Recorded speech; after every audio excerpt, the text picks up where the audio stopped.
الحمد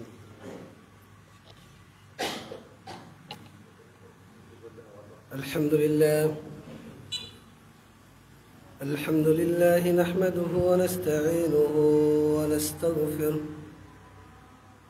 ونؤمن به ونتوكل عليه ونعوذ بالله من شرور أنفسنا ومن سيئات أعمالنا من يهده الله فلا مضل له ومن يضلل فلا هادي له وأشهد أن لا إله إلا الله وأشهد أن محمدا عبده ورسوله أما بعد فأعوذ بالله من الشيطان الرجيم يا أيها الذين آمنوا اتقوا الله حق تقاته ولا تموتن إلا وأنتم مسلمون يا أيها الناس اتقوا ربكم الذي خلقكم من نفس واحدة وخلق منها زوجها وبث منهما رجالا كثيرا ونساء واتقوا الله الذي تساءلون به والأرحام إن الله كان عليكم رقيبا يا أيها الذين آمنوا اتقوا الله وقولوا قولا سديدا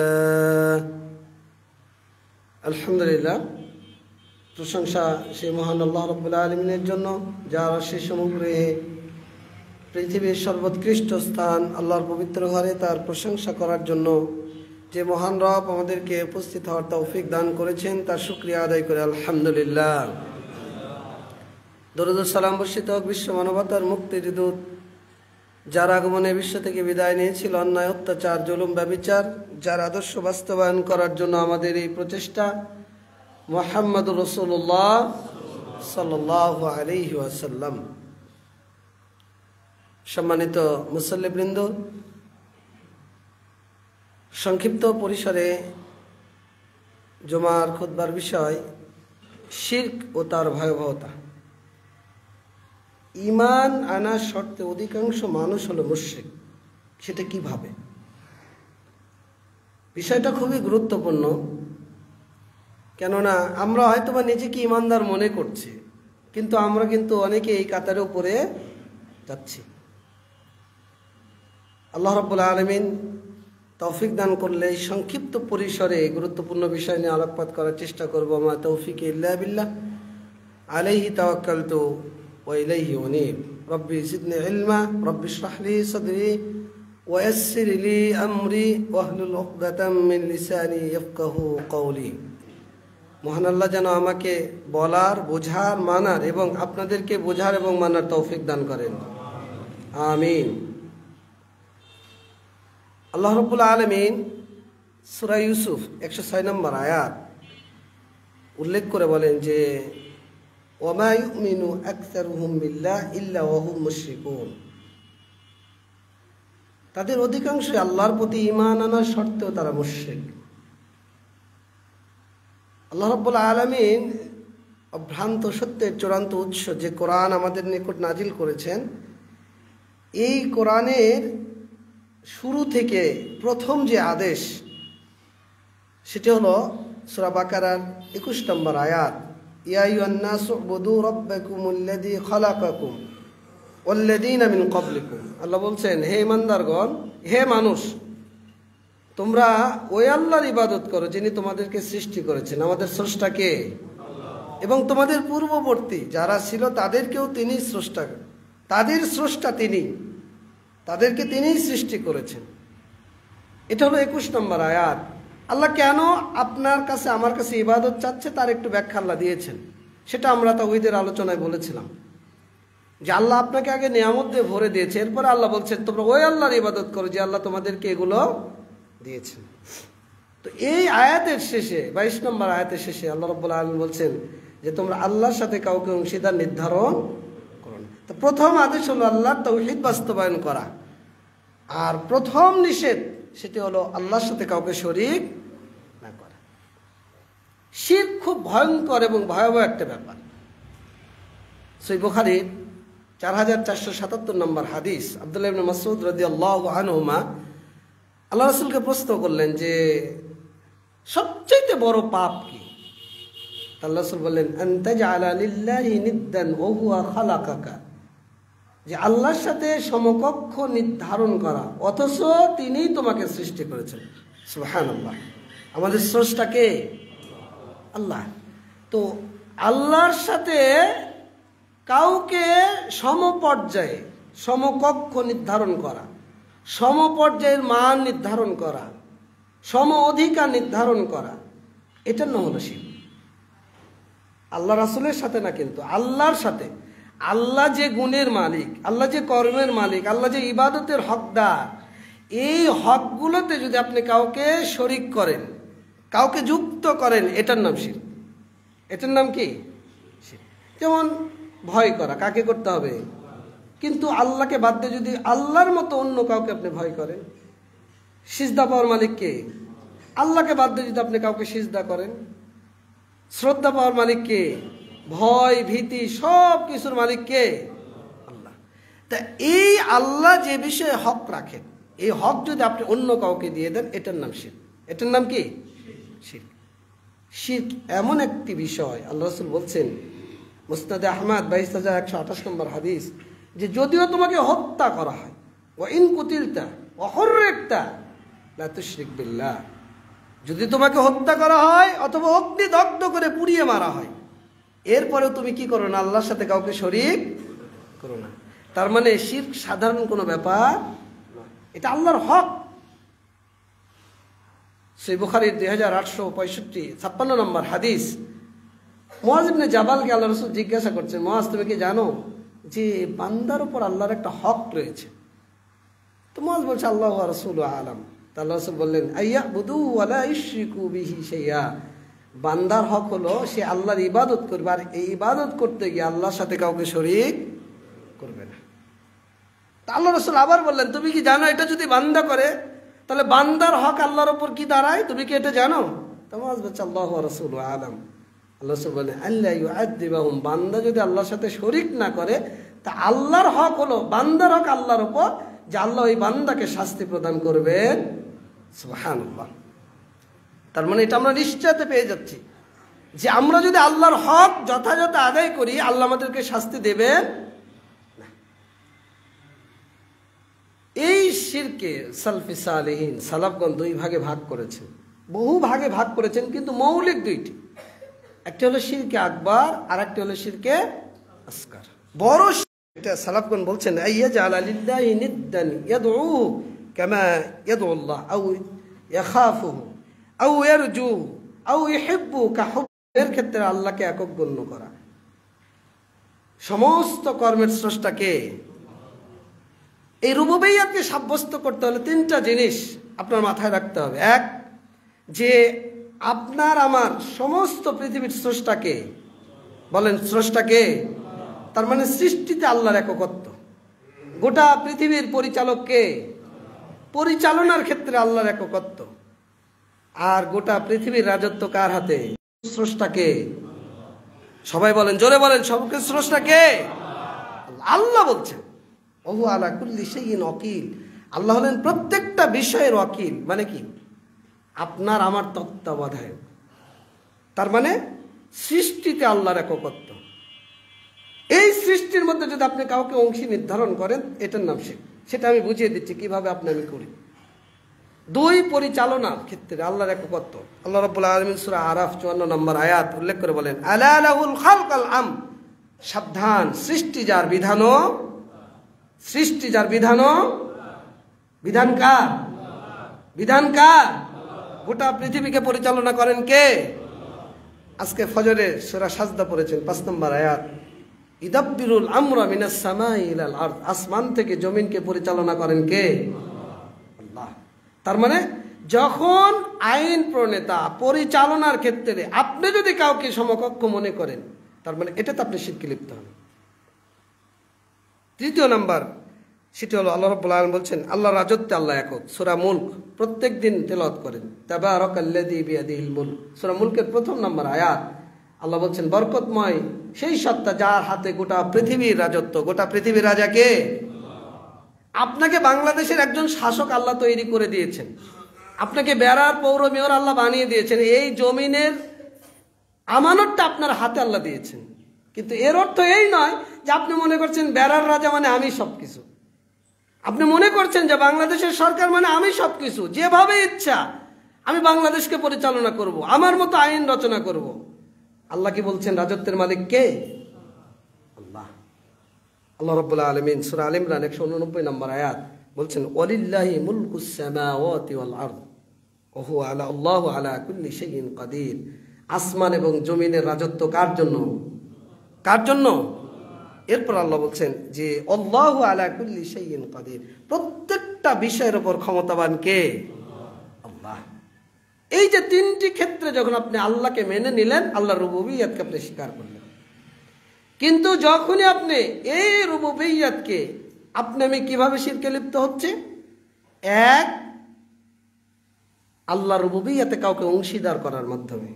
দুই, আল্লাহর রুবুবিয়্যাত অস্বীকার করার মাধ্যমে। সেটা কিভাবে? দেখেন আপনার মধ্যে আছে কিনা। যেমন আল্লাহর সত্তা, আল্লাহর কর্ম, আল্লাহর সৃষ্টি, আল্লাহর রাজত্ব, আল্লাহর পরিচালনা, এই 5টি বিষয়ে যদি আপনি কাউকে অংশীদার নির্ধারণ করেন, তার মানে আপনি এই প্রকার শিরকে লিপ্ত। আল্লাহর সত্তার সাথে কিভাবে? ইহুদিরা বলে উজাইর ইবনুল্লাহ, কুল হুয়াল্লাহু আহাদ। আল্লাহ কি? আল্লাহ কি কাউকে জন্ম দিয়েছে? কারো কাছ থেকে নিয়েছে? তার মানে যারা আল্লাহ সত্তার সাথে কাউকে সম্পৃক্ত করে, ইহুদিরা বলে উজাইর আল্লাহর পুত্র, নাসারারা বলে যে মুসা ঈসা আল্লাহর পুত্র, হিন্দুরা বলে বহু দেব দেবী তারা তৈরি করে আল্লাহর সমকক্ষ নির্ধারণ করে, ঈশ্বর বিধাতা, তারা এই যে দুর্গা, কালী, সরস্বতী, ভগবতী এরকম তারা তৈরি করে। আমাদের যারা মুসলিম নামধারী সুফি তরিকার কিছু মানুষ রয়েছে যারা মনে করে এই সৃষ্টি বাংলাদেশ বা গোটা পৃথিবী পরিচালনার জন্য কিছু রয়েছে, গাউস, কুতুব, আবদাল, আওতাদ, এরকম কিছু নাম রয়েছে। আবার কেউ কেউ মনে করে যে এই পৃথিবী পরিচালনার ক্ষেত্রে সূর্যের একটা সম্পর্ক রয়েছে, এর জন্য মঙ্গল শোভাযাত্রা অংশগ্রহণ করে। আছে না নাই? আছে। তার মানে এই যে আল্লাহর কর্ম, আল্লাহর সৃষ্টি, আল্লাহর রাজত্ব, আল্লাহর পরিচালনার ক্ষেত্রে এগুলোতে তারা আল্লাহকে সম্পৃক্ত, সাথে তাদের এই নিজেদের তৈরি মাহবুদ, নিজেদের তৈরি মন গড়া ইলাকেও তারা সম্পৃক্ত করে। আল্লাহ রাব্বুল আলামিন দেখেন আল্লাহর কর্মে কিভাবে সম্পৃক্ত করে। সূরা বাকারা 258 নম্বর আয়াত, যখন নমরুদের সাথে ইব্রাহিম আলাইহিস সালামের তর্ক চলছে, আল্লাহ বলছেন আলাম তারা ইলাল্লাযী হাজ্জা ইব্রাহিম ফি রাব্বিহি আন আতাহুল্লাহুল মুলক। রাজত্ব দিয়েছেন কে? আল্লাহ বলছেন আমি তাকে রাজত্ব দিয়েছিলাম যখন ইব্রাহিমের সাথে তর্ক যুদ্ধ চলছে। ইদ ক্বালা ইব্রাহিম রাব্বি আল্লাযী ইউহয়ী ওয়া ইউমীত। ইব্রাহিম বলল আমার রব যিনি জীবন দান করেন, যিনি মৃত্যু ঘটান, তিনি আমার রব। নমরুদ কি বলছে? আনা উহয়ী ওয়া উমীত, আমি জীবনদাতা, আমি মৃত্যুদাতা। তার মানে আল্লাহর কর্মের সাথে সে নিজেকে সম্পৃক্ত করলো, এটা নবশির। এটা আল্লাহর কর্ম।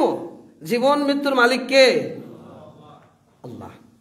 এরপর আল্লাহ রাব্বুল আলামিন বলছেন সূরা আনআম 100 নম্বর আয়াত যে ওয়াজআলু লিল্লাহি শুরাকা আল জিন্নাহ ওয়া খালাকাহুম। কিছু মানুষ রয়েছে যারা জিনকে আল্লাহর সাথে শরীক করে, অথচ তাদেরকে সৃষ্টি করেছেন কে? সূরা জারিয়াত 56 নম্বর আয়াত ওমা খালাকতুল জিন্না ওয়াল ইনসা। আল্লাহ জিন এবং মানুষ, আগে মানুষ তৈরি করেছেন না আগে জিনকে তৈরি করেছেন? তার মানে জিন এবং মানুষের তৈরি কে? তৈরি কারক কে? কি কথা বুঝতে পারছেন না? স্রষ্টা কে? তো সাক্ষ্যটা দিতে আপনার সমস্যা কোথায়? জিন এবং মানুষের স্রষ্টা কে? আল্লাহ। তো এই কিছু মানুষ রয়েছে যারা জিনকে আল্লাহর শরীক করে, কিভাবে? আপনার সমস্যা হলেই তো চলে যান কবিরাজের কাছে, কুফরি তন্ত্র মন্ত্র দিয়ে জিনের মাধ্যমে আপনার ঈমান আমল সব নষ্ট করে দেয়। গায়েবের খবর বলে দেয়, অমুক জায়গায় এটা আছে, ওটা আছে, এটা হলো, ওটা হলো। হয় না? হয় না? তার মানে আপনি জিনকে আল্লাহর সাথে শরীক করছেন। এরপর আল্লাহ রাব্বুল আলামিন বলছেন সূরা শূরা 49 এবং 50 নম্বর আয়াত, যে লিল্লাহি মুলকুস সামাওয়াতি ওয়াল আরদ ইয়াখলুকু মা ইয়াশা, আল্লাহ যা ইচ্ছা তাই সৃষ্টি করেন। ইয়াহাবু লিমান ইয়াশাউ উনাসান ওয়া ইয়াহাবু লিমান ইয়াশাউ যুকুর, আল্লাহ যাকে ইচ্ছা মেয়ে সন্তান দেন, যাকে ইচ্ছা ছেলে সন্তান দেন। আউ ইজাউযুহুম যুকরানান, আল্লাহ বলছেন যে যুকরানান ওয়া ইনাসান, আল্লাহ কাউকে নারী দেন, ছেলেও দেন, মেয়েও দেন। আবার কাউকে আল্লাহ কি করেন? ওয়াজাআলা মান ইয়াশা আকিমা, আল্লাহ কাউকে বন্ধা করে দেন, সন্তান দেন না। তো আল্লাহ কি দিবেন না দিবেন এই বিষয়ে আলিম কে? আল্লাহ রাব্বুল আলামিন বলছেন যে ইন্নাহু আলিমুন কাদির, আল্লাহ হলেন আলিম সর্বজ্ঞ, আল্লাহ হলেন কাদির সক্ষম। আর আপনার যখন সন্তান হয় না তখন আপনি চলে যান কোথায়? কোথায় যান? আপনারা জান না নাকি? এই যে শাহজাদপুর কত মাজার, তো আপনার সন্তান না হলে আপনি চলে যাচ্ছেন মাজারে। সন্তান দেওয়ার মালিক কে? আল্লাহ। তার মানে আপনি যদি এই কাজে কাউকে সম্পৃক্ত করেন, এটা হলো রুবুবিয়্যাতের শিরক।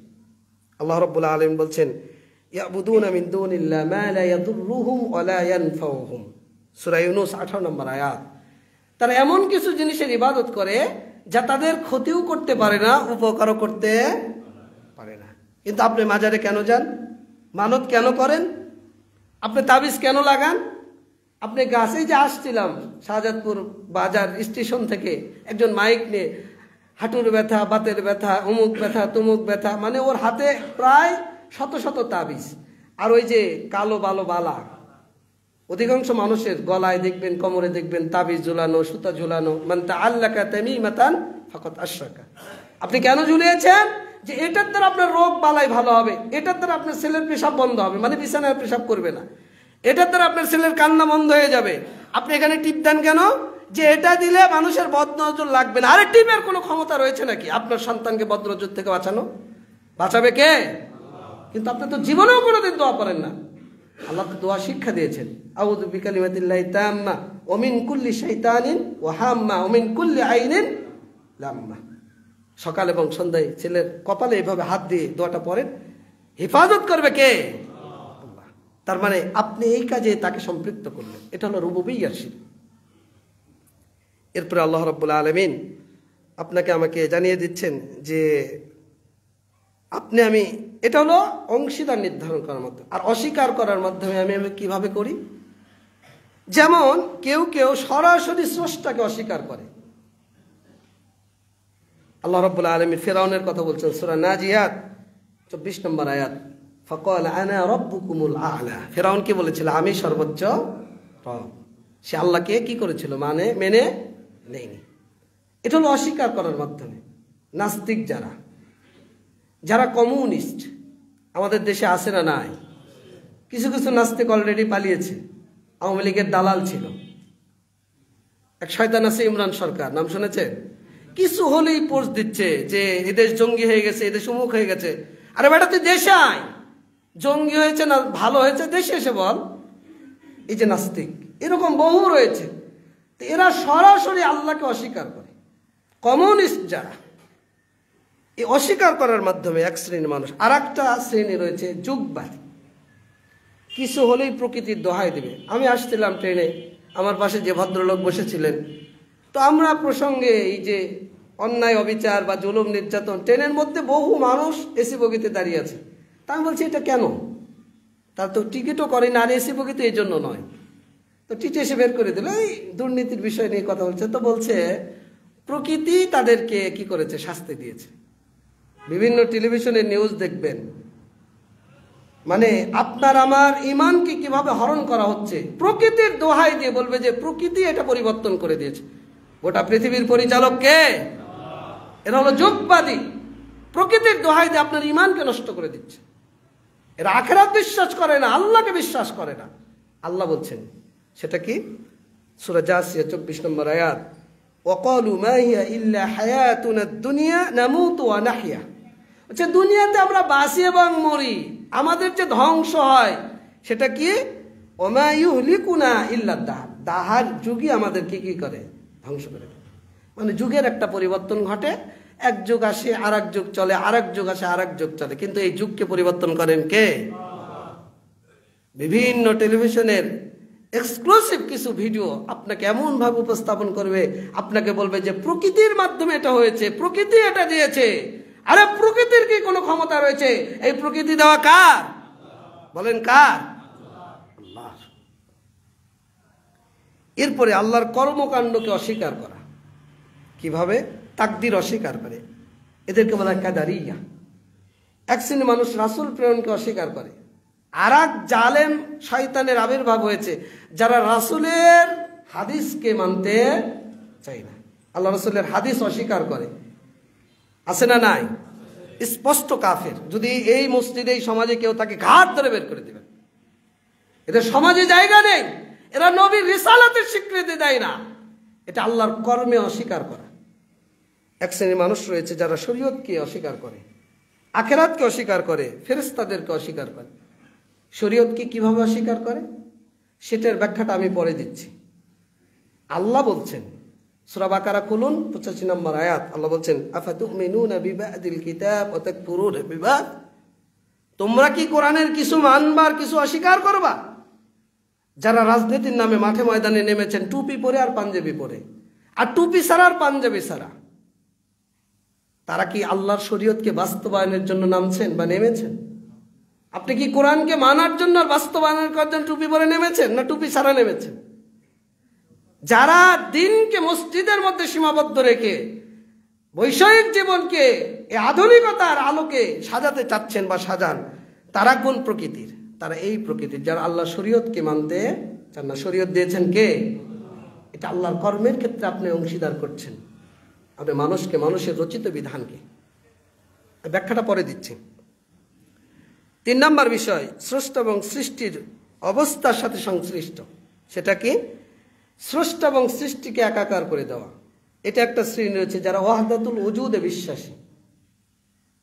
2 নম্বর, স্রষ্টা সৃষ্টির অভ্যন্তরে ঢোকা। এক শ্রেণীর সুফি তরিকার কিছু লোক রয়েছে, জিকির করতে করতে তারা এমন হয়ে যায় যে ফানাফিল্লা আর বাকাবিল্লা, মানে আল্লাহর মধ্যে বান্দা ঢুকে চলে গেছে, আর বান্দা এসে আল্লাহ এসে বান্দার মধ্যে ঢুকে গেছে। এটা হলো ফানাফিল্লা এবং বাকাবিল্লা, আল-ইত্তিহাদ নামে পরিচিত এরা। এই সুফি ভণ্ড এরা, যারা আল্লাহ রুবুবিয়্যাতকে অস্বীকার করে। এটা হলো রুবুবিয়্যাতের শিরক। 2 নম্বর, আশ-শিরকু ফিল উলুহিয়্যাহ, ইবাদতের ক্ষেত্রে আল্লাহর সাথে শরীকানা সাব্যস্ত করা। সেটা কিভাবে? ইবাদতের হকদার কে? ইলা মানে কি? ফাইন্নাল ইলাহা হুয়াল মা'বুদ আল্লাযী ইস্তাহিক্কু আন ইউবাদা। ইবাদতের যিনি হকদার তিনি হলেন ইলাহ। ওয়া ইফরাদুল্লাহি ফি আফআলিল ইবাদ, ইবাদতের ক্ষেত্রে আল্লাহকে একক গণ্য করা। ইবাদত মানে আল্লাহ যা আদেশ করেছেন তা বাস্তবায়ন করা, আল্লাহ যা নিষেধ করেছেন তা কি করা? বর্জন করা। তা কি করা? বর্জন করা। আর আল্লাহ তো এটাই আদেশ করেছেন। সূরা বাইয়িনা 5 নম্বর আয়াত। মনোযোগ দিয়ে আলোচনাটা বুঝবেন, হয়তোবা আপনার জীবনে উপকার আসবে ইনশাআল্লাহ। বর্তমান প্রেক্ষাপটে আলোচনাটা খুবই জরুরি। আমরা কিভাবে শিরকের সাথে ঢুকে যাচ্ছি। আল্লাহ বলছেন, ওয়া উমিরু ইল্লা লিয়াবুদুল্লাহ মুখলিসিনা লাহুদ্দিন হুনাফা। তারা আদিষ্ট হয়েছে ইবাদতকে আল্লাহর জন্য একনিষ্ঠ করতে। কার জন্য? ওয়া ইউকিমুস সালাহ। আপনারা তো অনেকেই মনে করেন যে শুধু সালাত পড়ার নাম ইবাদত।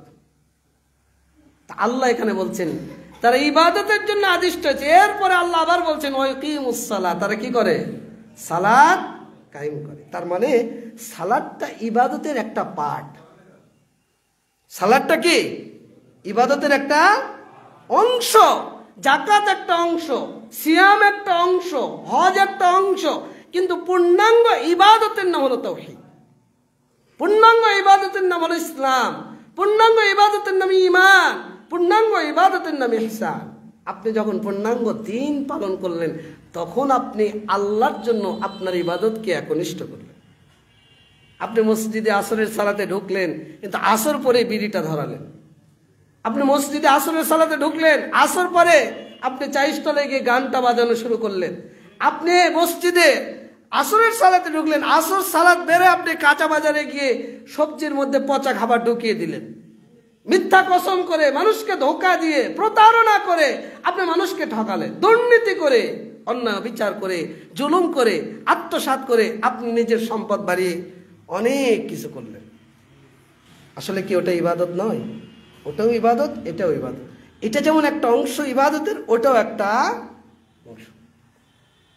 ওটাও কি? ওটাও ইবাদতের একটা অংশ। আপনি ব্যবসা করছেন, এটাও আপনার ইবাদত, যদি আল্লাহর বিধান মোতাবেক আপনি করেন। ওই যে হাদিস শুনিয়েছি রিজিকের আলোচনায়, যে আপনি বাড়ি থেকে বের হলেন পরিবারের খাদ্য জোগাড়ের জন্য, কষ্ট করছেন, আল্লাহ রাসূল বলছেন ফাহুয়া ফি সাবিলিল্লাহ, সেও আল্লাহর রাস্তায়। সুবহানাল্লাহ।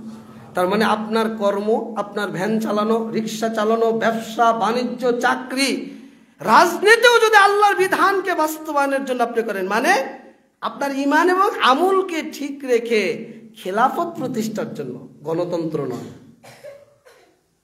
সেটাও ইবাদত। আপনি মানুষকে বোঝান গণতন্ত্র হারাম, সমাজতন্ত্র হারাম, এটা কুফরিতন্ত্র, ধর্মনিরপেক্ষতাবাদ কুফরিতন্ত্র, গণতন্ত্র কুফরিতন্ত্র, এটাও আপনার ইবাদতে গণ্য হবে যদি আল্লাহকে খুশি করার জন্য আপনি ইসলামী খেলাফত বাস্তবায়নের জন্য এই দাওয়াত নিয়ে মাঠে নামেন।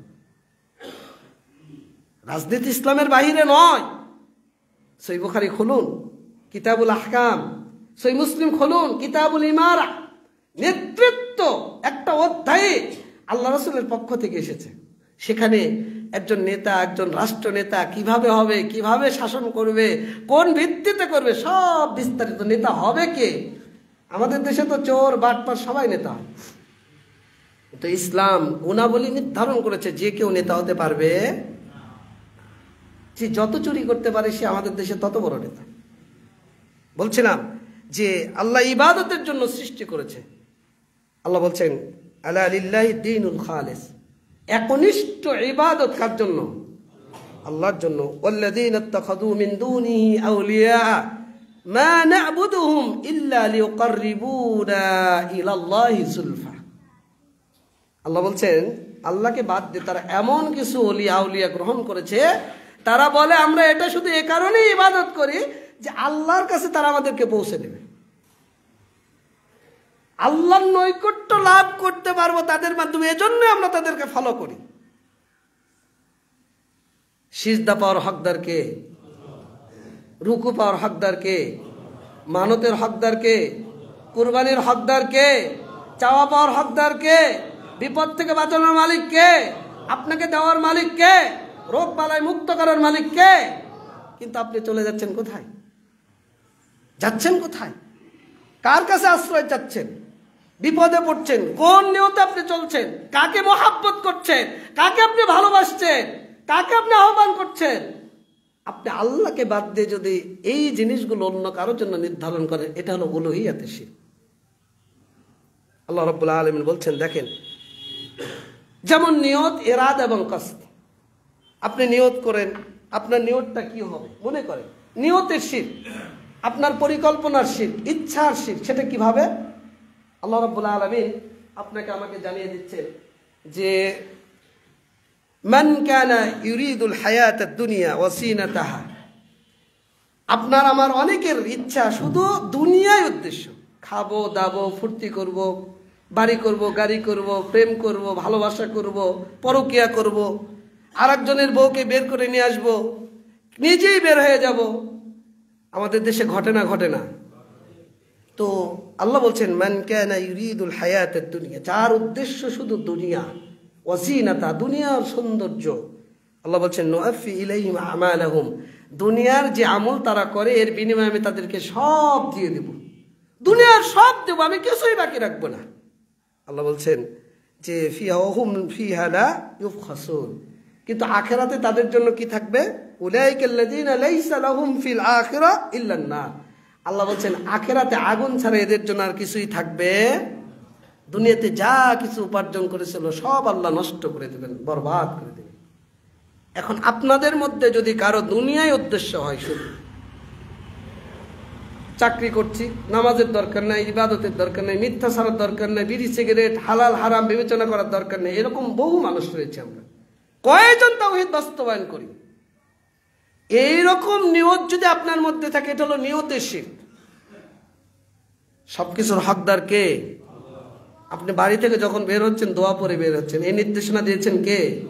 আপনি যখন গাড়িতে চড়ছেন বিসমিল্লাহ বলে ডান পা দিয়ে গাড়িতে চড়ছেন, সুবহানাল্লাযী সাখখারা লানা দোয়া পরে উঠছেন, এই বিধান দিয়েছেন কে? আপনি চুরি চামারি ডাকাতি দুর্নীতি রাহাজানি সব কিছু করছেন শুধু দুনিয়া কামাবেন বলে, এটা হলো দুনিয়ার শিরক। মানে দুনিয়ার উদ্দেশ্যে আপনি এটা নিয়তের শিরক। এরপরে আপনি আনুগত্যের শিরক, ইত্তাখাযু আহবারহুম ওয়া রুহবানাহুম আরবাবাম মিন দুনিল্লাহ, সূরা তাওবা 31 নম্বর আয়াত। আল্লাহ বলছেন যে ইহুদি খ্রিস্টানরা তাদের ধর্মনেতা, সমাজ নেতা, রাষ্ট্র নেতাদেরকে রব হিসেবে গ্রহণ করেছে। কিভাবে সেটা তো আপনারা জানেন, বহুদিন ব্যাখ্যা দিয়েছি, তাগুদের আলোচনা করেছিলাম, বহু ব্যাখ্যা দিয়েছি যে আল্লাহর বিধানের বাইরে যদি সমাজ নেতা আপনাকে বলে এটা কর, যদি রাজনৈতিক নেতা বলে এটা করো, আদেশ দেন, আর আপনি যদি সেটা বাস্তবায়ন করেন কোরআন এবং সুন্নাতে নেই, আল্লাহর নির্দেশনায় নেই, রাসূলের শরীয়তে নেই, তার মানে আপনি ওই ধর্মনেতা, রাষ্ট্রনেতা, সমাজ নেতাকে রব হিসাবে আপনি গ্রহণ করলেন। এটা হলো আনুগত্যের শিরক। যারা রাজনীতি আর সমাজনীতি বাস্তবায়ন করতে গিয়ে এই সমাজ নেতাদের অনৈতিক কোরআন এবং সুন্নাহ বিরোধী কার্যকলাপ এগুলো যারা বাস্তবায়ন করছেন তাদের নির্দেশ মোতাবেক, তাদেরকে আপনি রব হিসেবে গ্রহণ করেছেন। তার মানে আল্লাহকে আপনি পরিত্যাগ করেছেন। আপনি মনে করছেন দুনিয়াতে আমি ক্ষমতা পেয়ে অনেক কিছু করব, কিন্তু আপনি তো যেটা করছেন সেটা আল্লাহর বিধান না, সেটা আল্লাহর নীতির বাহিরে, আল্লাহর মূলনীতির বাহিরে। এরপরে আল্লাহ রাব্বুল আলামিন মুহাব্বতের শিরক, সূরা বাকারা 165 নম্বর আয়াত। আল্লাহ বলছেন ওয়ামিনান নাসি মান ইয়াত্তাখিযু মিন দুনিল্লাহি আনদাদা ইউহিব্বুনাহুম কাহুব্বিল্লাহ। মানুষের মধ্যে কিছু মানুষ যারা আল্লাহকে বাদ দিয়ে কিছু সমকক্ষ নির্ধারণ করেছে, আল্লাহকে ভালোবাসার ন্যায় তাদেরকে ভালোবাসে, আল্লাহকে ভালোবাসার ন্যায় তাদেরকে ভালোবাসে। আপনি যান মাজারে গিয়ে দেখেন, আপনি যান কোনো রাজনৈতিক প্ল্যাটফর্মে চলে যান, যদি বলা হয় যে কোরআন এবং সুন্নাতে এটা রয়েছে, আর যদি আপনার রাজনৈতিক নেতা বলে যে না এটা না এটা করো, হত্যা করো, আপনি হত্যাই করবেন। হত্যা হালাল না হারাম? হত্যা হালাল না হারাম? আপনি কাকে হত্যা করছেন? এই যে গত কয়েকদিন আগে ইস্তেমার নামে বেদাতি কার্যক্রম টঙ্গীর মাঠে 2টা গ্রুপ বেঁধে গেছে, 5 জন নিহত হয়েছে। এখন তারা বলছে এটা শহীদ। আরে বেটা, শহীদ কি মামুর বাড়ির আবদা নাকি ইন্ডিয়ার লাড্ডু যে যেই মূল্য তাকে আপনি শহীদ বলে দিচ্ছেন? একটা বিদাতি ফেরকা, একটা বিদাতি দল, যাদের আকীদা ভ্রষ্ট, যাদের ঈমান নষ্ট, যাদের আমল ভ্রষ্ট, এই বিদাতি কর্মকাণ্ড করতে যাচ্ছে, আর 2টা গ্রুপ মারামারি করে এক মুসলমান আর এক মুসলমানকে আপনি হত্যা করছেন আর বলছেন যে শহীদ। সহিহ বুখারী খুলুন 31 নম্বর হাদিস। কেউ যদি কোনো মুসলিমকে হত্যা করতে যায়, তাহলে যে হত্যা করবে সেও জাহান্নামী, যাকে হত্যা করা হবে সেও জাহান্নামী। সাহাবীরা প্রশ্ন করল আল্লাহ রাসূলকে যে হত্যা করেছে সে না হলে জাহান্নামী হলো, কিন্তু যাকে হত্যা করা হলো সে কি করে? তো বলছে তারও ইচ্ছা ছিল তাকে হত্যা করা, কিন্তু করতে পারেনি। আর আপনি বলছেন শহীদ। মানে শহীদ হলো মামুর বাড়ির একদম লাড্ডু, যে যাকে ইচ্ছা আপনি বলে দিলেন শহীদ। এত সহজ। আপনি চেনেন আকীদার লোক, মাতুরিদি তরিকা বাংলাদেশে শুধু নয়, পাকিস্তানে রয়েছে, ইন্ডিয়াতে রয়েছে, আফগানিস্তানে রয়েছে। এই মাতুরিদি ফেরকার একটি অন্যতম শাখা হলো আমাদের বাংলাদেশে যারা হানাফি অধিকাংশ নিজেকে বলে, এরা বলে আমরা মাযহাবে হানাফি ইমাম আবু হানিফাকে মানি, আর আকীদায় আমরা ইমাম মাতুরিদিকে মানি। সেটা আমরা আসমা ও সিফাতের আলোচনায় বলছি যে কি কি তারা অস্বীকার করে। এরপরে যারা আল্লাহকে বাদ দিয়ে নেতা নেত্রী খ্যাতা এই বিভিন্ন জনকে বেশি মহাব্বত করেন, ওলিয়া উলিয়াকে, এটা হলো মুহাব্বতের শিরক। এরপর আল্লাহ বলছেন দাওয়াতের শিরক, আহ্বানের শিরক। ফাইদা রাকিবু ফিল ফুলকি দাউল্লাহ মুখলিসিনা লাহুদ্দিন, সূরা আনকাবুত 65 নম্বর আয়াত। আল্লাহ বলছেন যখন তারা সমুদ্রের মধ্যে নৌযানে বিপদে পড়েছে, এখন ডাকতে হবে কাকে? আল্লাহকে। কিন্তু আল্লাহ যখন উদ্ধার করেছে ফালাম্মা নাজ্জাহুম ইলাল বাররি ইদা হুম ইউশরিকুন, যখন তারা মুক্ত হয়ে গেছে বিপদ থেকে তখন কি তারা আল্লাহর সাথে। আপনি যখন ডাকছেন কেউ ফেরে না খালি হাতে খাজারে, তো কি কোনোদিন শোনেননি? আচ্ছা, খাজার কি কোনো ক্ষমতা রয়েছে আপনাকে কিছু দেওয়ার? এই যে চৌধুরী সাহেব, ছোটবাবু আপনারা বলেন, আমরা গেছিলাম এই শাহজাদপুর মাজারে, এই ঘুরতে ঘুরতে মাজারের মসজিদে দেখছি যে মাজারের মধ্যে একজন সিজদায় পড়ে আছে, মানে বাপের কাছে চাচ্ছে যে আমার বউ না, আমাকে বউ দে। দেখতে পাবেন, যান, বাস্তবতা আপনাকে বলছি। মাজারে একটু গিয়ে দেখেন অবস্থাটা। ওই যে আমাদের বগুড়াতে শাহ বলখি, শাহ সুলতান মাজার, মহাস্থানগড়, নাম শুনেছেন? এখন ইদানিং একটা পাথর, সেই যুগে নাকি একটা পাথর ছিল, পাথরের দুধ ঢালছে, এটা হলো দুধ পাথর। ভিডিওতে আসছে, নিউজ টিভিতে দেখলাম যে ওরা বলতে চাচ্ছে যে এখানে যারা আশা নিয়ে আসে সে আশা নাকি পূর্ণ হয়ে যায়। নাউজুবিল্লাহ। তাহলে আমি যদি এখন আশা নিয়ে ওখানে যাই যে আমি আজকে প্রধানমন্ত্রী হবো, হতে পারবো না? আপনাদের কার কার প্রধানমন্ত্রী হওয়ার শখ আছে? যে ইউনুসকে হটায় আমি প্রধানমন্ত্রী হব। খালেদারও দরকার নেই, হাসিনেরও দরকার নেই, ইউনুসেরও দরকার নেই। আস্তাগফিরুল্লাহ ওয়া আতুবু ইলাইহি।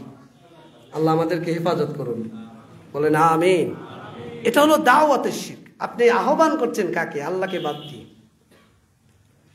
এরপরে আপনি কবরে সালাত পড়ছেন, সিজদা দিচ্ছেন, অথচ হাদিসে নিষেধ। আল্লাহ রাসূল বলছেন লা তুসাল্লু ইলাল কুবুর, সহিহ মুসলিম 972 নম্বর হাদিস, তোমরা কবরের দিকে মুখ করে সালাত আদায় করো না।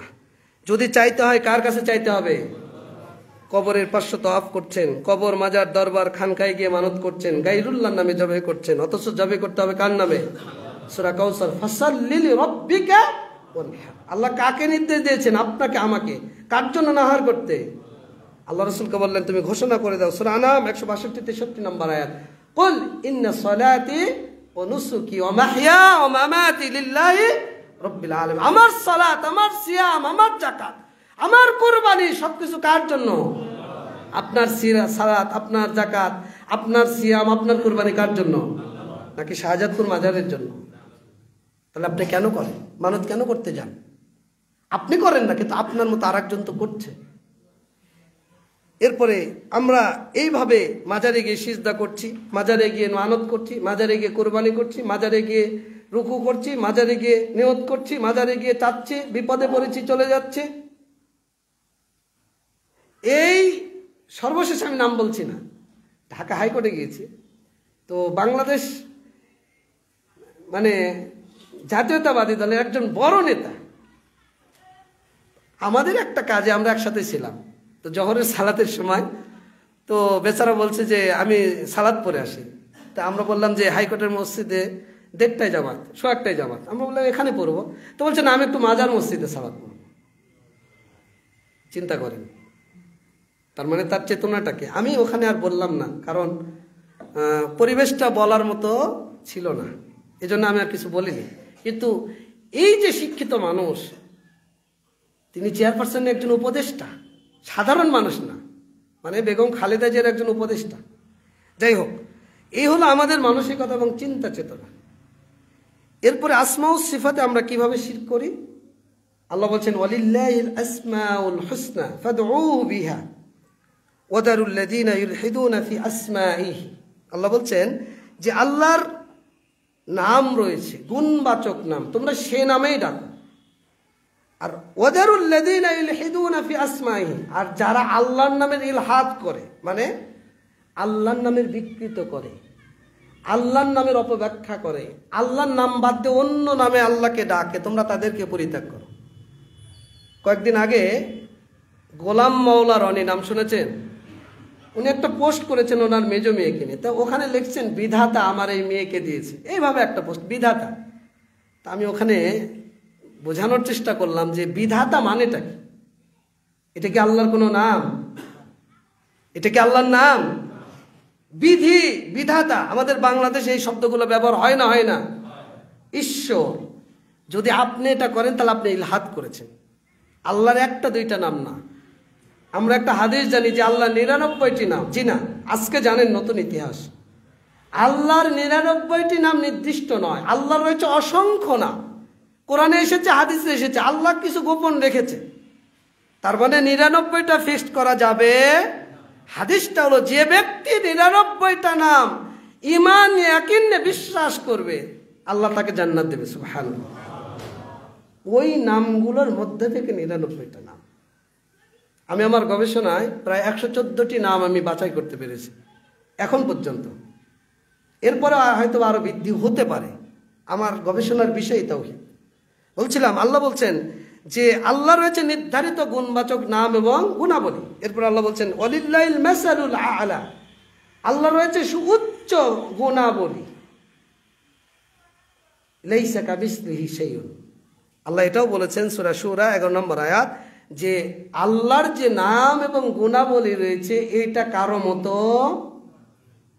মতো আবার বলেন কারো মতো নয়। আল্লাহ বলছেন তার শ্রবণ, তিনি হলেন সর্বশ্রোতা। এখন আপনি যদি চিন্তা করেন আমিও তো শুনি, আল্লাহ বলছেন বাসীর, আল্লাহ সর্বদ্রষ্টা। এখন আপনি যদি চিন্তা করেন আমিও তো দেখি, কিন্তু আপনার দেখা আর আল্লাহর দেখা সমান? তা আল্লাহর যে নাম এবং গুণাবলীগুলো রয়েছে এটার উপর ওইভাবেই ঈমান আনা যেভাবে আল্লাহ আনতে বলেছে, আল্লাহ যেভাবে বলেছে। এখানে তাহরিফ পরিবর্তন করা যাবে না, তাতিল অস্বীকার এবং বাতিল করা যাবে না, তাকয়ীফ পদ্ধতি এবং ধরন বর্ণনা করা যাবে না, তামসিল উদাহরণ উপমা দৃষ্টান্ত পেশ করা যাবে না। কিন্তু এই প্রকার আল্লাহর এই গুণাগুণ গুণাবলী বহু মানুষ অস্বীকার করে, যেটা আসমা ও সিফাতে শিরক। যেমন মনে করেন আল্লাহ কথা বলেন, ওয়াকাল্লামাল্লাহু মূসা, আল্লাহ মূসার সাথে কথা বলেছেন। আল্লাহ বহু নবী রাসূলের সাথে কথা বলেছেন, কিয়ামতের দিন বান্দার সাথে কথা বলবেন। কোরআন কার কালাম? আল্লাহ আরশের উপর সমুন্নত উঠেছেন, আর রহমানু আলাল আরশি ইস্তাওয়া। আল্লাহ দেখেন শোনেন, আল্লাহ রহম করেন, আল্লাহ ক্ষমা করেন, আল্লাহ খুশি হন, আল্লাহ হাসেন, আল্লাহ আশ্চর্যান্বিত হন, আল্লাহ সন্তুষ্ট হন, আল্লাহ ক্রোধ করেন, রাগ করেন, আল্লাহ ঘৃণা করেন, আল্লাহ অপছন্দ করেন, আল্লাহ অভিশাপ করেন। আল্লাহ দুনিয়ার প্রথম আসমানে নেমে আসেন, কিয়ামতের দিন বান্দাদের ফয়সালা করার জন্য নেমে আসবেন। আল্লাহর দুই হাত রয়েছে, দুই পা রয়েছে, দুই হাত রয়েছে, পা রয়েছে, পায়ের ছাক রয়েছে। ইয়াউমা ইউকশাফু আন সাকিন, সূরা কালাম পড়েছেন না? আজকে যারা আল্লাহর জন্য সিজদা করেন না, কিয়ামতের ময়দানে আল্লাহ তার ছাক, পায়ের ছাককে উন্মুক্ত করে সিজদার আদেশ করবেন। দুনিয়াতে যারা ইখলাস নিয়ে আল্লাহর ইবাদত করেছে তারা সেই দিন সিজদা দিতে পারবে, আর যারা মুনাফিক, টাটকা মুনাফিকরা সিজদা দিতে যাবে, তারা সিজদা দিতে পারবে, পিঠটা লোহার মতো শক্ত হয়ে যাবে, আর সিজদা কপালে জুটবে না। যারা মানুষকে দেখানোর জন্য, লোক দেখানোর জন্য আল্লাহর ইবাদতকে বাদ দিয়ে, তাওহীদ প্রতিষ্ঠা করা বাদ দিয়ে যারা এই লৌকিকতা প্রদর্শনের জন্য সালাত পড়েন, সিজদা করেন, তাদের জন্য আয়াত সূরা কালাম পড়ুন, ইয়াউমা ইউকশাফু আন সাকিন ওয়া ইউদআউনা ইলা সুজুদ ফালা ইস্তাতিউন। আল্লাহ বলছেন এরা সক্ষম হবে না। দুনিয়ার কয়টা জীবন পেয়ে এতই মাতাব্বরি আপনার আমার। এই যে আল্লাহর এই গুণাবলী আমি শুধু সীমিত আকারে বললাম, আসমা ও সিফাতের আলোচনায় বলেছিলাম, কিন্তু আজকে মৌলিক যেটা উদ্দেশ্য, যেটা বলতে চাচ্ছি, যে আল্লাহর এই গুণাবলীকে যারা অস্বীকার করে, যারা পরিবর্তন করে, যারা দৃষ্টান্ত পেশ করে, যারা পদ্ধতি বর্ণনা করার চেষ্টা করে, এরা সব কয়টি হলো আল্লাহর আসমা ও সিফাতের সম্পৃক্ততার সাথে শিরকে লিপ্ত।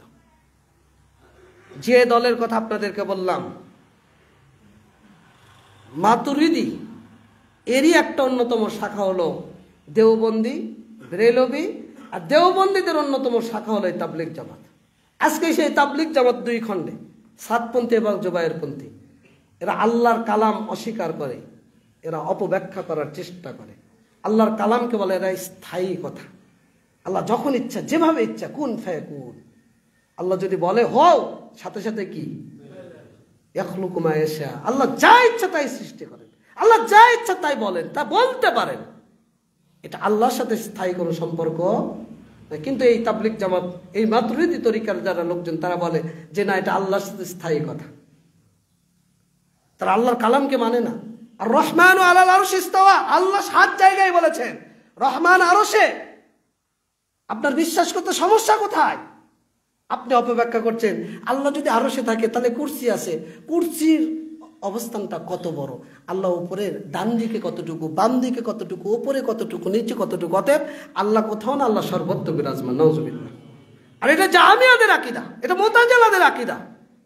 এই তাবলীগ জামাতকে আজকে জিজ্ঞেস করেন, এই জামাতের সাথে যারা সম্পৃক্ত, যদি ওকে জিজ্ঞাসা করেন আল্লাহ কোথায়, ও সরাসরি বলবে আল্লাহ সর্বত্র বিরাজমান। নাউজুবিল্লাহ। আপনি যদি আকীদা লালন করেন, আপনি এই আকীদা, এই তাওহীদের সাথে আপনি শিরকে লিপ্ত। কারণ আল্লাহর সিফাতকে আপনি অস্বীকার করছেন, অপব্যাখ্যা করছেন, তাবিল করছেন। যে সিফাতগুলোর কথা বললাম, এই মাতুরিদি তরিকার আকীদার লোকজন সবগুলো কি অস্বীকার করে। যদি বিশ্বাস না হয়, দালিলের যদি আলোচনা শুনতে চান বা পেতে চান, আজকে নেটে গিয়ে একটা সার্চ করবেন, মাতুরিদি আকীদা ও তাদের মাতুরিদি তরিকা ও তাদের মাতুরিদি মতবাদ ও তাদের ভ্রান্ত আকীদা সমূহ। আমারই লেখা, প্রায় 20-21টা পর্ব চলে গেছে। আমার ব্যাগের মধ্যেও একটা বই, মুতাজিলা, আশআরী এবং মাতুরিদি, ইনশাআল্লাহ অচিরেই বের হবে। অনেক আগেই বের হতে পারতো হয়তোবা। আপনাদের মতো তো আর আমাদের টাকা পয়সা নাই, মানুষের উপর নির্ভরশীল। প্রকাশনীকে দিলে তারা বের করবে, না দিলে বের করবে না।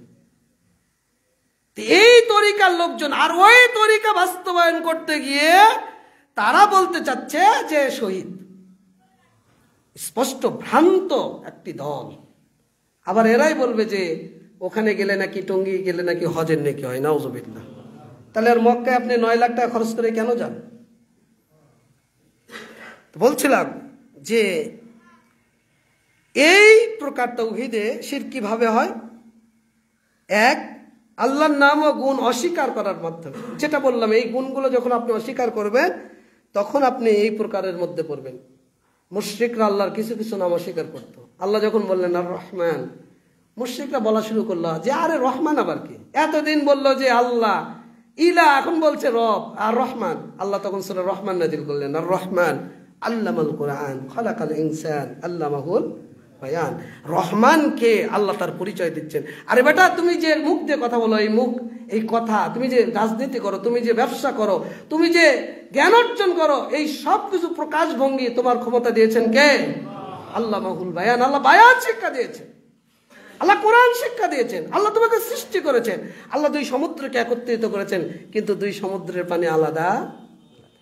তা আল্লাহ রহমানের পরিচয় দিয়ে দিলেন। তো মুশরিকরা অস্বীকার করতো। জাহমিয়া সম্প্রদায় আল্লাহর নাম এবং গুণাবলী কোনোটাই স্বীকার করে না। মুতাজিলারা অস্বীকার করে। আশআরীরা 7টা সিফাতকে অস্বীকার করে, বাকিগুলোকে অস্বীকার করে। মাতুরিদিরা আল্লাহর নাম এবং গুণাবলীর অধিকাংশ গুণাবলী এরা অপব্যাখ্যা করে। স্বীকার করে না, অস্বীকারও করে না, কিন্তু অপব্যাখ্যা করে। যেমন মনে করেন তাবারাকাল্লাযী বিয়াদিহিল মুলক, আল্লাহ এখানে বলছেন তার হাতের মধ্যে গোটা পৃথিবীর রাজত্ব। তারা বলে যে আল্লাহর হাত না, এটা আল্লাহর ক্ষমতা। আল্লাহর কি ক্ষমতা? তো এইভাবে বিভিন্নভাবে তারা অপব্যাখ্যা করার চেষ্টা করে।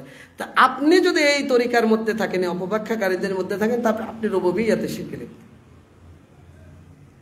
আর একটা হলো আল্লাহর নাম এবং গুণে অন্যকে অংশীদার করার মাধ্যমে আপনি শিরকে লিপ্ত হন। সেটা কি? আল্লাহর যে গুণগুলো রয়েছে, আল্লাহর যে নামগুলো রয়েছে, যেমন হিন্দুরা তাদের বিভিন্ন অবতারতে আল্লাহর নামে নামকরণ করে, মুশরিকরা যেমন করত। লেবাননের দ্রুজ সম্প্রদায়, সিরিয়ার নুসাইরি সম্প্রদায়, পাক ভারতীয় আখাগান ইসমাইলি সম্প্রদায়, তারা তাদের ইমামদেরকে আল্লাহর নামে অভিহিত করে। বহু মানুষ, শিয়া সম্প্রদায় আছে না, তাদের একটা ইমাম রয়েছে, ইমাম মাহদী, 12 নম্বর ইমাম, যিনি গোটা অদৃশ্য থেকে গোটা পৃথিবীকে পরিচালনা করছেন। নাউজুবিল্লাহ। আল্লাহর অন্যতম একটি নাম।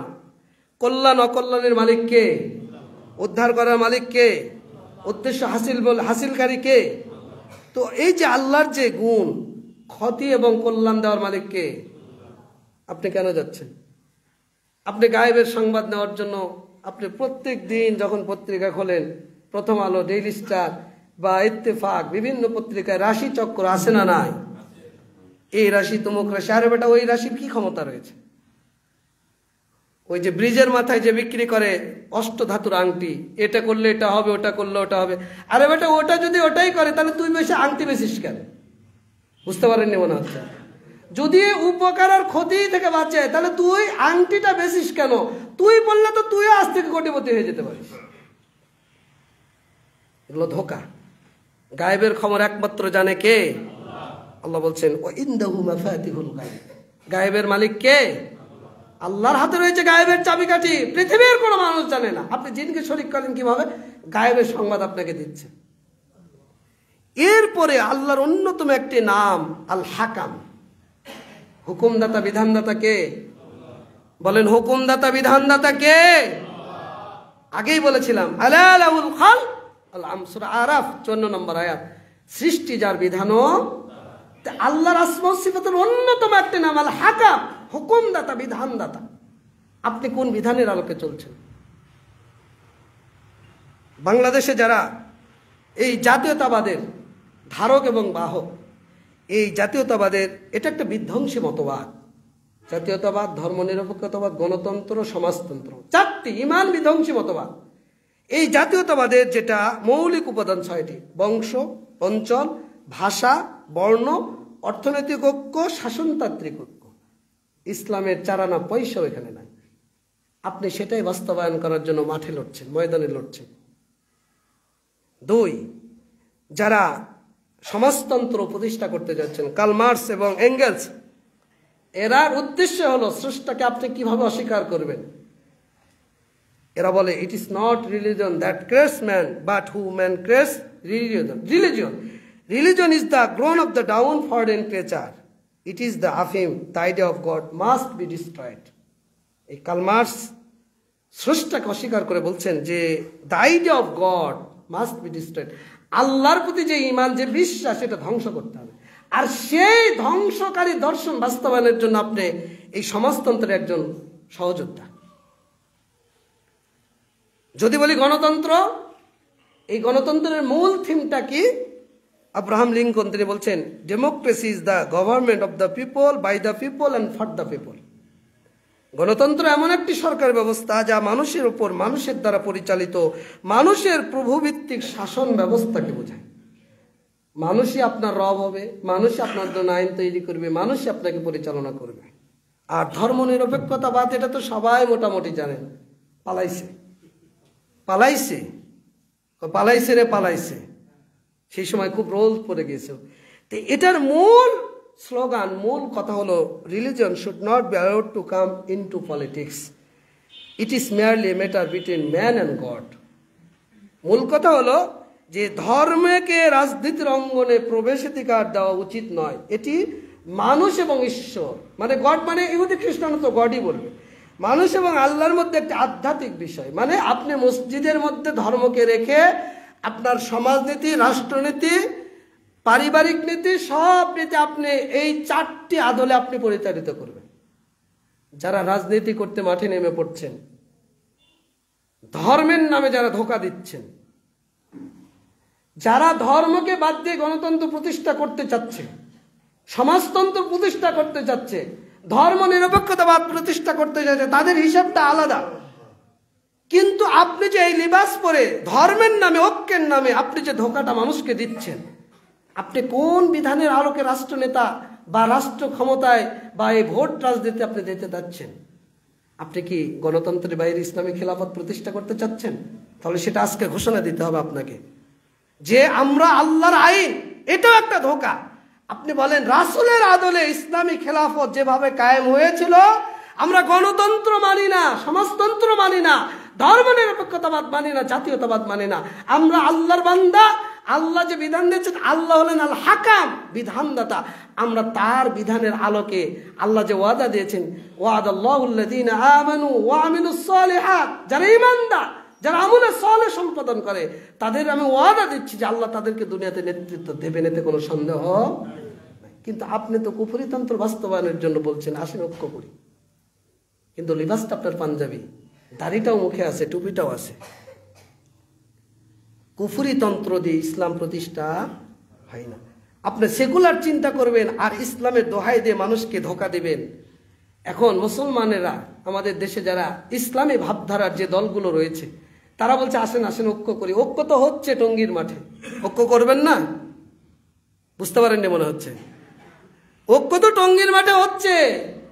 একজন এদেশের প্রখ্যাত আলেম, হানাফি সম্প্রদায়ের, তিনি একটা ভাষণ দিচ্ছেন বা বক্তব্য দিচ্ছেন। তিনি বলছেন যে তুরাগ নদী লালে রঞ্জিত হয়ে যাবে, নওজুবিল্লাহ।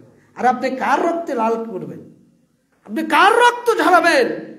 আপনি সাতপন্থী, জুবাইরপন্থী, যে কোনো একপন্থীর তো রক্ত ঝরাবেন। সে কে? সে কে? সে তো মুসলমানেরই বাচ্চা। আর আপনি বলছেন যে তুরাগ নদী লাল হয়ে যাবে, আর বলছেন আসেন আসেন ঐক্য করি। কিসের জন্য? কুফরি তন্ত্র বাস্তবায়নের জন্য। এই ধোঁকা পরিহার করুন। এই সবগুলোই কুফরি তন্ত্র, এতে কোনো সন্দেহ নেই। ওলামায়ে যারা সালফে সালেহিন, ইতিপূর্বে যারা এটাকে উপলব্ধি করেছেন, তারা এটাকে আপনার ঈমান এবং আমল ধ্বংসকারী একটি কুফরি তন্ত্র হিসেবে তারা ব্যাখ্যা করেছেন। অতএব যারা এই ধোঁকা দিচ্ছি, তারা খুব হিসাব করে আপনাকে দিতে হবে। কারণ আপনি আল্লাহর বিধানকে অস্বীকার করছেন, আল্লাহকে বিধানদাতা মানছেন না। আপনি গণতন্ত্র, আব্রাহাম লিঙ্কন, এঙ্গেলস, লেনিন, এদের দর্শনকে বাস্তবায়ন করার জন্য আপনি বলছেন আসেন আসেন ঐক্য করি। কি হবে? আল্লাহ রাব্বুল আলামিন আপনাকে আমাকে জানিয়ে দিচ্ছেন যে আফাতুমিনুনা বিবাদিল কিতাব ওয়া তাকফুরুনা বিবাস। যারা রাজনীতিতে করতে চাচ্ছেন আল্লাহর বিধানকে বাস্তবায়ন না করার জন্য, এই গণতন্ত্র, সমাজতন্ত্র, তাহলে মানে আপনি সমাজনীতি, রাষ্ট্রনীতি, অর্থনীতি সব কিছু আপনি কি ইসলামের আলোকে করবেন না ওই আলোকে করবেন? তার মানে আপনি ইসলামের কিছু মানছেন আর কিছু অস্বীকার করছেন। এমনটাই যদি হয়, আল্লাহ বলছেন যে তারা কি কিতাবের কিছু অংশ মানবে আর কিছু অস্বীকার করবে? আল্লাহ বলছেন ফামা জাযাউ মান ইয়াফআল যালিকা মিনকুম ইল্লা খিযুন ফিল হায়াতিদ দুনিয়া। যারা এমনটা করবে দুনিয়াবি জীবনে আল্লাহ তাদেরকে লাঞ্ছিত, অপমানিত করবেন। এরপর আল্লাহ বলছেন ওয়া ইয়াউমাল কিয়ামাতি ইউরাদ্দুনা ইলা আশাদ্দিল আযাব। আর কিয়ামতের ময়দানে আল্লাহ এদেরকে কঠিন শাস্তি দিবেন। দুনিয়ার সামান্য জীবন ক্ষমতা পেয়ে, ক্ষমতার জন্য আপনি আল্লাহর বিধানকে বাদ দিয়ে কুফরি তন্ত্র মন্ত্র প্রতিষ্ঠা করে কিতাবের কিছু অংশ মসজিদের মধ্যে রাখবেন, আর বাকিটা আপনি ওই আব্রাহাম লিঙ্কন আর এঙ্গেলস এদের বিধান মানবেন। তা আল্লাহ বলছেন কোরআনের কিছু মানবা আর কিছু অস্বীকার করবা, দুনিয়াতে লাঞ্ছিত হবা, অপমানিত হবা, আখিরাতে শাস্তিযোগ্য অপরাধী হবা। এরপর আল্লাহ বলছেন আম লাহুম শুরাকাউ শারউ লাহুম মিনাদ্দিন মা লাম ইয়াযান বিহিল্লাহ। সূরা সূরা 21 নম্বর আয়াত। আল্লাহ বলছেন যে তারা কি আল্লাহর জন্য শরীক নির্ধারণ করেন? শরীয়ত দাতা যারা তাদের জন্য শরীয়ত নির্ধারণ করে যে বিষয়ে তাদেরকে অনুমতি দেওয়া হয়নি। আপনি আমি কি করি? একজনকে নেতা বানাই, এমপি বানাই, 360 জন, 300 জন। সেই আপনার ওই বিজয় সরণির পাশে একটা ঘর আছে। কি ঘর? কি ঘর বলেন? সেখানে গিয়ে নিজের মতো আইন রচনা করে, নিজের মতো বিধান রচনা করে আপনার ওপর চাপিয়ে দেবে, আমার ওপর চাপিয়ে দেবে। অথচ আল্লাহ কি বলছেন? তাদের নাকি শরীক রয়েছে যারা শরীয়ত নির্ধারণ করে যে বিষয়ে আল্লাহ অনুমতি। অতএব এটা আপনি আল্লাহর হাকামকে অস্বীকার করছেন। আল্লাহ বিধানদাতা, আপনি এটা মানছেন? রাষ্ট্র ক্ষমতা দখল করা বা ক্ষমতা পাওয়া কি আমার জন্য জরুরি? বলেন জরুরি? 1 লক্ষের ওপর নবী রাসূল এসেছিলেন। কয়জন রাষ্ট্র ক্ষমতায় গিয়েছেন? কয়জন? কয়জন বলেন? কয়জন? 4 জন। কয়জন বলেন না? কয়জন? 4 জন। আর বাকি লক্ষাধিক নবী রাসূল কি করেছেন? ঘোড়ার ঘাস কেটেছেন? তারা এই কামতের দিন প্রতিষ্ঠা করেননি। আপনার দায়িত্ব হলো আল্লাহর তাওহীদ বাস্তবায়ন করা। আপনার দায়িত্ব হলো ঈমানকে মজবুত করা, আমলকে মজবুত করা। 91% মুসলমানের দেশ। আজকে যদি আমরা প্রতিজ্ঞাবদ্ধ হই যে আমরা ঈমানকে মজবুত করব, আমলে সালেহ করব, ওই কার্ল মার্কস, এঙ্গেলস, লেনিন, এই আব্রাহাম লিঙ্কনের এই অনৈতিক মানুষের তৈরি দর্শনকে আমাদের বাস্তবায়ন করতে হবে? অসম্ভব। অটোমেটিক ইসলাম কায়েম হয়ে যাবে। এটাই ইসলামের দর্শন। অতএব বুঝতে হবে আপনাকে, এই শিরকের সাথে যারা লিপ্ত হবে তাদের অবস্থাটা কিন্তু খুবই ভয়ঙ্কর। আর শিরকে আসগার হলো যেটা লৌকিকতা প্রদর্শন করে, মানুষকে দেখানোর জন্য, মানুষকে খুশি করার জন্য যেটা বলেন, এটা হলো শিরকে আসগার। অতএব এই শিরকের সাথে যারা সম্পর্ক যাদের থাকবে তাদের আমল বরবাদ হয়ে যাবে, ঈমান নষ্ট হয়ে যাবে, তারা চিরস্থায়ী জাহান্নামে স্থায়ী একজন নিবাসী হবে। আর শিরকে আসগার এটা কাবিরা গুনার মধ্যে সবচেয়ে বড় গুনাহ। এটা আপনি চিরস্থায়ী জাহান্নামে হবেন না, কিন্তু আপনি শাস্তিযোগ্য অপরাধী হবে, যেটা আমাদের মধ্যে রয়েছে। কিভাবে জানেন? মনে করেন আপনি সালাত পড়ছেন, আল্লাহু আকবার, পাশে আমি দাঁড়িয়ে আছি, এখন আপনি চিন্তা করছেন যে ভাই আমাকে দেখছে, একটু সুন্দর করে পড়ি। এটা সুন্দর। আপনি মনে করেন খাচ্ছেন রাস্তা দিয়ে, কেউ নাই, হঠাৎ করে আপনার সামনে পড়ে গেলাম, এখন আপনি কি করবেন? আমার সামনে খাবেন না ফেলে দেবেন? বলেন না, কি করবেন? ফেলে দেবেন। কেন? আমাকে আপনি সম্মান করলেন, কিন্তু সম্মান করাটা দরকার ছিল কাকে? এটার নাম শিরকে আসগার। আপনার সাথে দেখা হলো, মন থেকে না, ভাই ও ভাই মেলা দিন পর আপনাকে দেখলাম, আপনার খুব মনে পড়ছে, মানে কি আপনাকে খুশি করার জন্য একটা কথা আপনি বলে দিলেন, অথচ খুশি করতে হতো কাকে? এটার নাম শিরকে আসগার। অতএব খুবই ভয়ঙ্কর বিষয়। আল্লাহ রসুল সবচেয়ে বেশি ভয় করতেন শিরকে আসগারকে। আল্লাহ রসুল বলছেন, আমি সবচেয়ে বেশি ভয় করি শিরকে আসগার। এতে কালো পিপিলিকা অন্ধকার রাত্রিতে কালো পাহাড়ের উপর, কালো পাথরের উপর পিপিলিকা যেমন চললে বোঝা যায় না, ঠিক শিরকে আসগার প্রত্যেকটা মানুষের মধ্যে এইভাবে ঢুকিয়ে আছে। অতএব সাবধান, আপনার মধ্যে যেন এটা কখনোই না আসে। আপনি আল্লাহকে বাদ দিয়ে কারো নামে কসম করলেন, আপনি বললেন যে আপনার দোয়ায় আল্লাহর রহমতে ভালো আছে, আল্লাহর সাথে আপনাকে সম্পর্ক করলেন কেন? এটার নাম শিরকে আসগার। আল্লাহ আমাদেরকে শিরক বোঝার তৌফিক দান করুন এবং শিরকের ভয়াবহ থেকে আমাদেরকে বাঁচার তৌফিক দান করুন। আল্লাহ রাসূল দোয়া করতেন যে আমি জেনে যেটা করেছি, আল্লাহ তুমি আমাকে সেখান থেকে হেফাজত করো, আর যেটা আমার অগোচরে আল্লাহ তুমি সে বিষয়ে আমাকে ক্ষমা করো। বলে না আমিন। বারাকাল্লাহু লানা ওয়া লাকুম।